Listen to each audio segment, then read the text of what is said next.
Сегодня президент Российской Федерации Владимир Владимирович Путин обратился с обращением к гражданам России.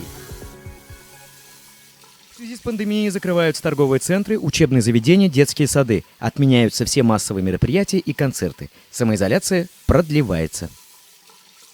Мною принято решение продлить режим нерабочих дней до конца месяца.